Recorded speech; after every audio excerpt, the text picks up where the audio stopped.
Hello అండి అందరికీ. ఈరోజైతే నేను తోటకూర పచ్చడి చేస్తున్నానండి. అంటే తోటకూరను కూడా పచ్చడి చేస్తారా అనుకుంటున్నారేమో, చేస్తారండి, చాలా బాగుంటుంది. మీలో ఎంతమంది తోటకూరని పచ్చడి చేశారో కామెంట్ చేయండి. ఇదైతే సూపర్ టేస్టీ కర్రీ అండి. సూపర్ టేస్టీ పచ్చడి అండి, చాలా బాగుంటుంది. దీనికోసం అయితే ఫస్ట్ ప్యాన్ తీసుకొని అందులో కొంచెం ఆయిల్ వేసేయాలి. నేనైతే ఒక మీడియం సైజు తోటకూర కట్ట తీసుకున్నాను. అందుకోసం అయితే ఒక 5 ఎండిమిరపకాయలు తీసుకున్నానండి. అందులో 4 కొన్ని వెల్లిపాయలు, తర్వాత జీలకర్ర వేసి మంచిగా ఫ్రై చేసేసాను.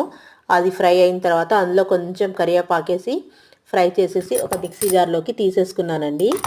మళ్ళీ అదే ప్యాన్లో ఇంకొంచెం ఆయిల్ వేసి తోటకూర వేసాను. తోటకూరతో పాటు కొంచెం చింతపండు వేసుకోవాలండి, బాగుంటుంది చింతపండు వేసుకుంటే టేస్ట్. మంచిగా ఇది మీడియం ఫ్లేమ్లోనే ఉంచేసి తోటకూరని మంచిగా ఫ్రై అవ్వనివ్వాలండి. అంటే క్రిస్పీగా అవ్వాలి తోటకూర, అలా ఫ్రై చేసుకోవాలి. ఈలోపు మనం ఈ మిక్సీ జార్లో మనం తీసుకున్న ఎండిమిర్చి, అందులో కొంచెం మన టేస్ట్ సరిపడా సాల్ట్ వేసేసి అది గ్రైండ్ చేసేసుకోవాలండి.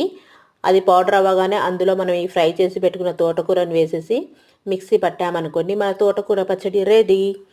చాలా టేస్టీగా ఉంటుందండి. వేడి వేడి అన్నంలో ఆనియన్ నంచుకొని తింటే సూపర్ టేస్ట్ అండి. దీని ముందు మన గోంగూర పచ్చడి కూడా అంత టేస్ట్ అనిపించదు, అంత బాగుంటుంది. ఒకసారి ట్రై చేయండి.